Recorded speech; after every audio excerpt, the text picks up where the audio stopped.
Ok.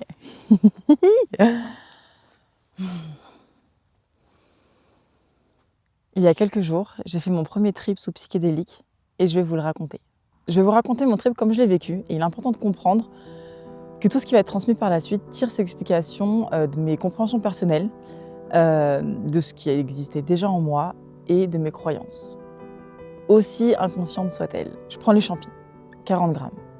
20 minutes après, j'ai les premiers effets, mais ça se passe pas comme prévu, je me sens mal, clairement, je vomis. Mais mon corps, il avait déjà pu assimiler l'essentiel, donc j'ai quand même les premiers effets.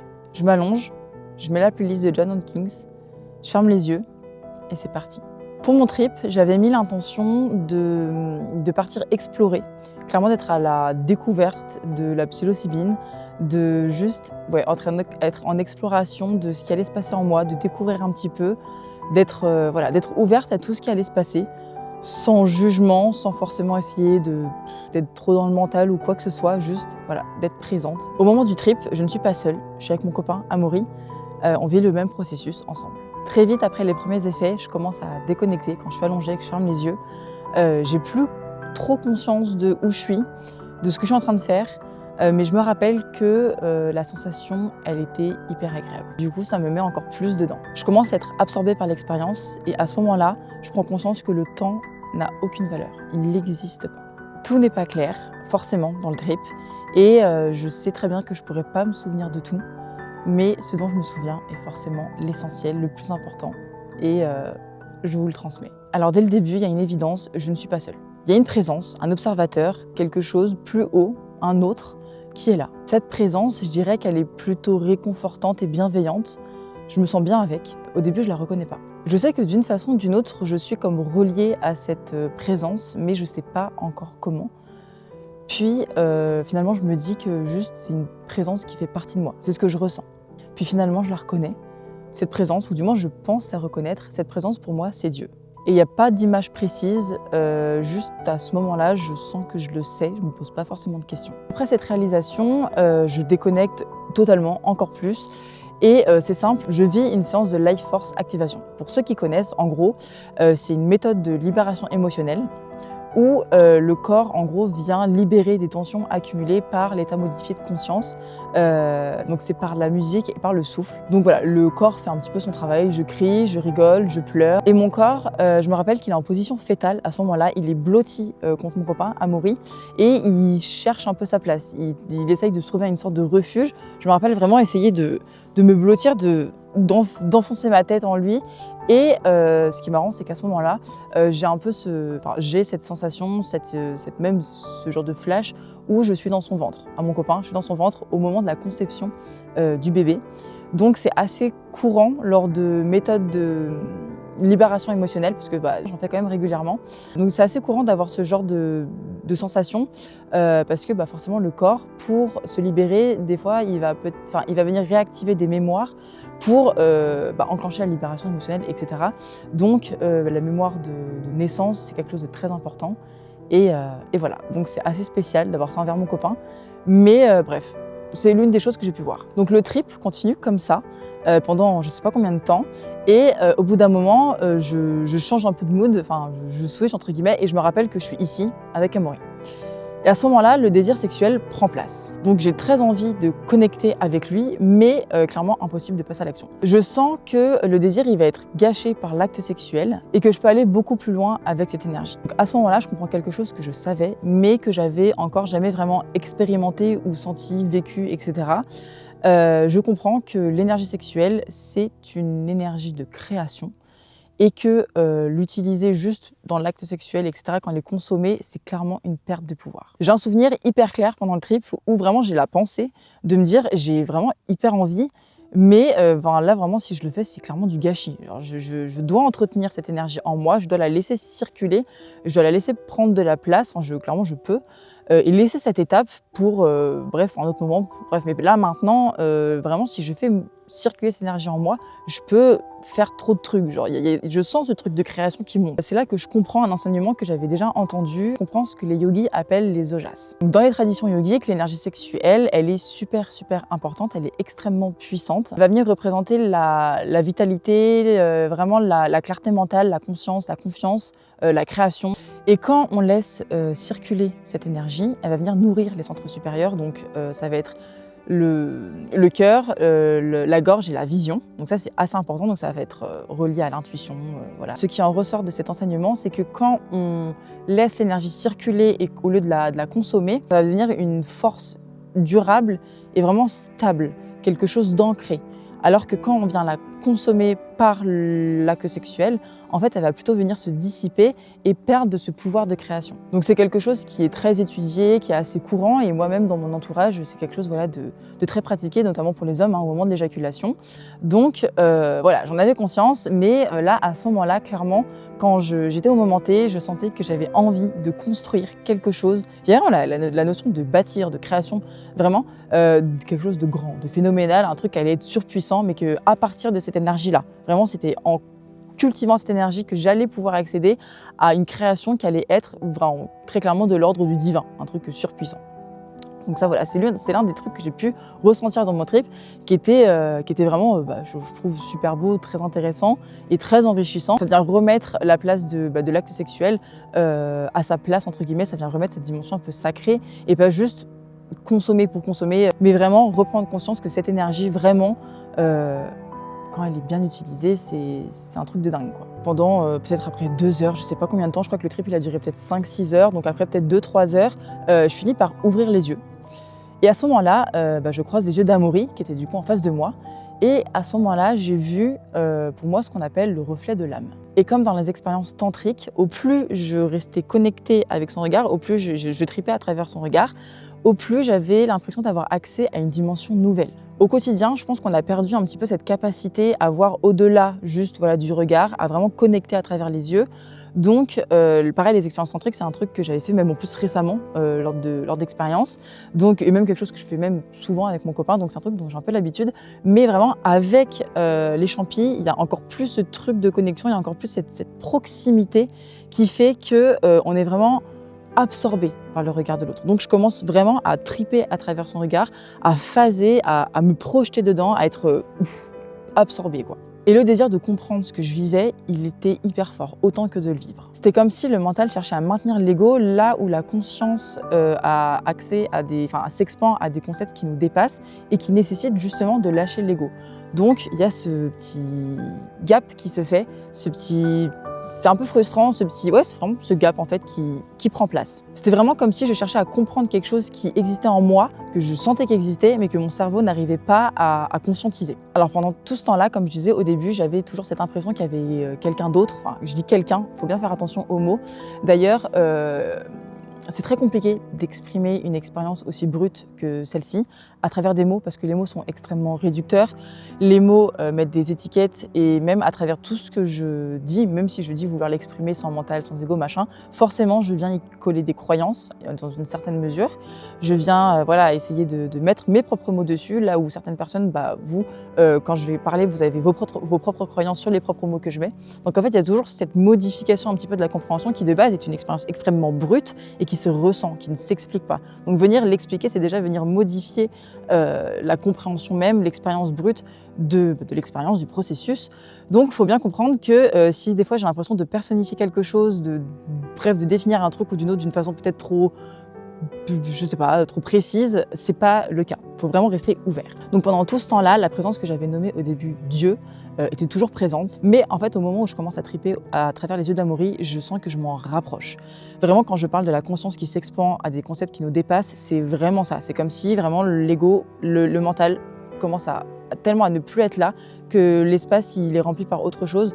Et vraiment, du coup, il n'y a plus de Dieu en fait, il n'y a pas d'image, il n'y a pas de croyance collée sur cet espace, il n'y a pas de représentation religieuse, spirituelle, peu importe, vraiment juste cet autre. À ce moment-là, cet autre, l'observateur, c'est pas du tout agréable. Je ressens plus du tout cette notion de bienveillance et de réconfort avec cette présence. Et clairement, ça commence à se voir sur mon regard. Amaury me regarde et me dit « Mais Eva, qu'est-ce qui se passe ?» Ça faisait déjà bien longtemps que je faisais à travers ses yeux. Et mon visage changeait un peu, etc. Et j'étais en mode « Je comprends pas. » Et du coup, je lui réponds, je lui dis « Écoute, je sais pas si je dois me méfier ou si je dois faire confiance. » Si j'essayais de décrire un peu cette présence, donc comme j'ai dit, avec des mots, ça donnerait impersonnelle, froide, dominatrice, un peu autoritaire, mais paradoxalement extrêmement neutre. Et en fait, c'est à ce moment-là du trip que dans ses yeux, j'ai vu cet espace et j'ai clairement vu le vide. Le vide immense, le rien, mais à la fois clairement le tout. J'ai vu pour moi l'espace de création de la conscience. C'est une partie qui m'a été permis de voir, ça c'est important à préciser, mais pourquoi? Honnêtement, je pense pas que ce soit quelque chose qui soit bon pour tout le monde d'y avoir accès, de le sentir. Je pense vraiment pas que ce soit quelque chose de positif pour tout le monde d'avoir accès à ce genre de réalisation. J'ai compris que si cette présence, si cet autre était en lui, clairement c'était en moi, c'était en nous tous, c'était partout, et qu'en fait on était des sujets issus d'un programme où on est nullement en fait créateur et libre de ce qu'on pense faire. Qu'on n'a pas du tout le pouvoir qu'on pense avoir, le libre arbitre, le choix, qu'en fait non. Et en fait ces croyances-là, à ce moment-là, elles sont démantelées et ça crée encore un gap encore plus grand. On a des décisions à prendre au quotidien, très clairement, mais des décisions qui sont issues de nos croyances, de notre histoire, d'un choix qui est préconçu quelque part. Et finalement, on a un nombre de possibilités de choix assez limité. C'est comme si tout était orchestré d'une façon ou d'une autre, inconsciemment, pour que tu prennes cette décision et pas une autre. Pour que tout le chemin qui fait que tu fasses cette décision, c'est pas forcément du hasard et c'est pas, en fait, ça découle pas de ton libre arbitre, c'est pas ton choix. C'est ce que tu penses, mais au final, à ce moment-là, c'est ce que je ressens, c'est que c'est pas du tout le cas. Là où clairement, avec les champis, tu te rends compte qu'en fait, quand tu te décolles du personnage, quand tu deviens vraiment observateur et que tu englobes la chose, t'as une possibilité d'action complètement infinie. Et du coup, ça te crée, encore une fois, ça accentue le gap à chaque fois de vraiment se dire mais en fait, tout ce que j'ai construit jusqu'ici, en fait, c'est quoi? Ça correspond à quoi? C'est qui? Quels sont les jeux? Qui est le penseur? Qui est moi? D'où ça sort tout ça, en fait? Quel est ce vide? C'est trop... Et en fait, à ce moment-là, ce qui marque vraiment le gap, c'est que tu te rends compte que ton choix de possibilités est beaucoup plus vaste parce que ta conscience s'expand beaucoup plus. Clairement, on est limité par les besoins du corps, qu'on sera toujours limité par les besoins du corps. Quand je parle de besoins du corps, ça va être tout simplement se nourrir, de manger, dormir, se déplacer. Les besoins du corps, physiologiquement, biochimiquement parlant, on a des besoins. Et que là où la conscience peut s'expandre à des concepts qui nous dépassent, aller faire des trucs de fou, nous, au quotidien, on est limité dans nos choix à des choses tellement plus petites, tellement plus infimes, tellement moins impactantes que ça. Et ouais, le gap à faire entre les deux, il est frustrant parce que tu as ce truc où tu comprends pas en fait. Plus clairement, en fait, j'ai commencé à paniquer. À ce moment-là, je savais pas si c'était l'inconnu qui me faisait peur. Le gap, en fait, entre le fait que le mental, il ait plus ses repères pour garder sa ligne directrice et la réalisation du vide et donc du coup la perte de son propre pouvoir. Aussi, tout simplement, le fait que de réaliser que le vide existe entre chacun de nous, que le vide immense est là et qu'on en découle. À ce moment-là, des centaines de questions se posent, tellement de questions qu'au final, elles n'ont plus de sens. Une reste cependant, en tout cas si je devais les résumer, mais qui sommes-nous et pourquoi nous sommes là? Donc à ce moment-là, je commence à haleter. Je reviens à l'expérience du corps, très clairement, je commence à paniquer, tout simplement. Là où en fait, mon esprit reste figé sur cette réalisation faite, mon corps, lui, il capte un peu le stress et clairement, je commence à paniquer, à chercher des choses à laquelle me raccrocher. Donc j'essaye de griffer, j'essaye de taper, j'essaye de physiquement de me retenir à quelque chose, mais je suis paralysée. Il faut bien comprendre, à ce moment-là, je suis figée et je commence à, le cœur qui bat fou, je commence à haleter, à avoir envie de pleurer. Vraiment, je suis pas bien en fait. J'étais vraiment bloquée dans cet espace de vide et c'est hyper traumatisant. Enfin, je pense, moi c'est comme ça que je l'ai vécu. Le gap fait que c'était hyper traumatisant de le vivre. Suite à ça, Amaury, il a compris, très clairement, me voyant, il a compris, donc on a essayé de faire en sorte d'en sortir, tout simplement de s'activer, de bouger, de parler, de faire un truc. On est sorti du lit, c'est pas compliqué, j'essayais de marcher, clairement, je tombais par terre, j'essayais de parler, je fondais en larmes, j'essayais de faire quoi que ce soit, je finissais figée à juste pleurer et sentir en fait cette sensation du vide qui me prend, qui prend de la place en moi, qui m'habite et qui neutralise tout en fait, qui lisse, qui me vide, qui prend toutes mes émotions, qui juste, il n'y a plus rien. Et la réalisation de ce vide fait que tout à côté paraît neutre, paraît lisse, paraît dénué de sens. Et tout simplement là, c'est exactement ce que je dis, là où le mental, enfin clairement, c'est trop un concept qui pouvait me dépasser. Il y avait en fait perte de sens totale, perte de repères, perte de tout.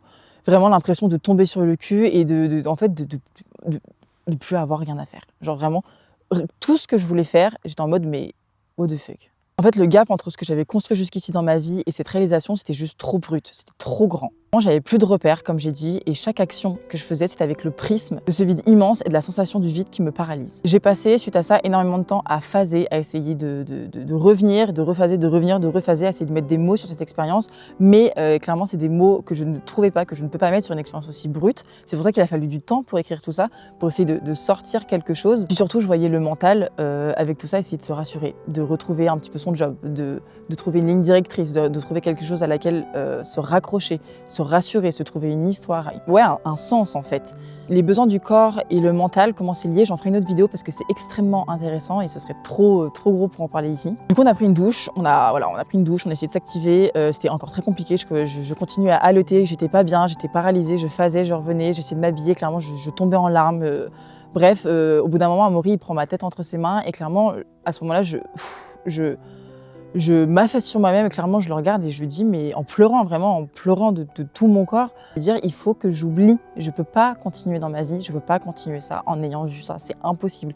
Je dois oublier pour avancer, je dois oublier pour retrouver ce sens en fait, ce sens des actions, ce sens de la vie, ce sens de tout. À ce stade, clairement, on n'avait qu'une seule pensée, c'était du coup oublier, s'activer et revenir à une expérience brute, vraiment à revenir dans le monde, à redescendre en fait, à redescendre. Et là, le paradoxe est extrêmement drôle parce qu'on a fini au McDo, donc expérience extrêmement brute pour le coup, on peut le dire. Bref, on est au McDo, on y est peut-être à peu près 1 heure pour manger et à ce moment-là, très clairement, je sens que le mental est redevenu hyper actif. C'est pas compliqué, il juge constamment les gens, leurs actions, comment ils sont habillés, qu'est-ce qu'ils mangent, qu'est-ce qu'ils font, etc. Vraiment, je juge constamment, enfin le mental juge constamment. Et vraiment, je vois l'être humain avec beaucoup plus de recul que d'habitude. C'était comme si je pouvais englober toute la personne dans le simple fait de le regarder. Donc, son histoire personnelle, ses croyances, ses insécurités, son passé, son présent, son futur. Je prends vraiment un peu conscience que le temps est linéaire.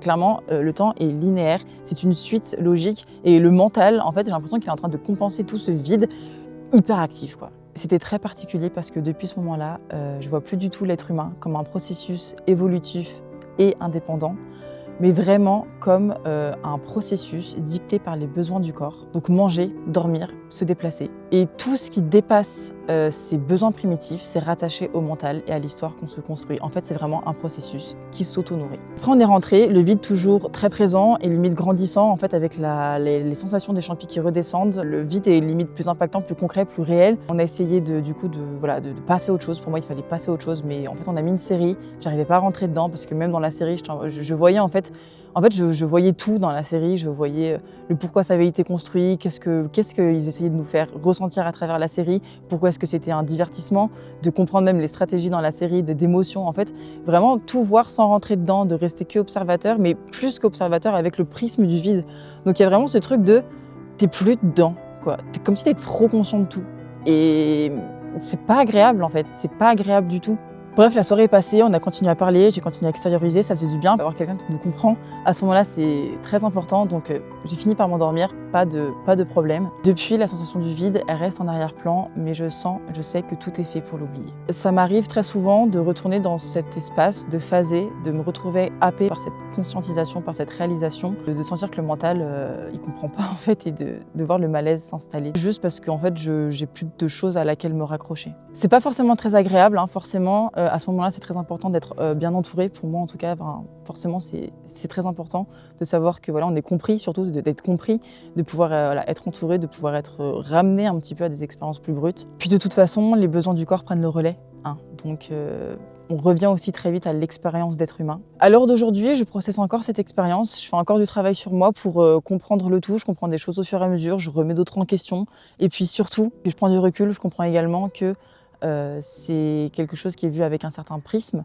que c'est pas la vérité, que c'est une des vérités, potentiellement l'entité psilocybine aussi qui est présente. En fait, finalement, c'est juste une vérité parmi tant d'autres. En tout cas, une chose est claire, tout est fait pour oublier ce à quoi on m'a permis d'accéder. Merci d'avoir regardé cette vidéo et j'ai hâte de vous en faire d'autres, de peut-être rentrer plus en profondeur dans certaines explications, d'aller plus loin dans certains détails et de vous raconter mes expériences. C'est fait!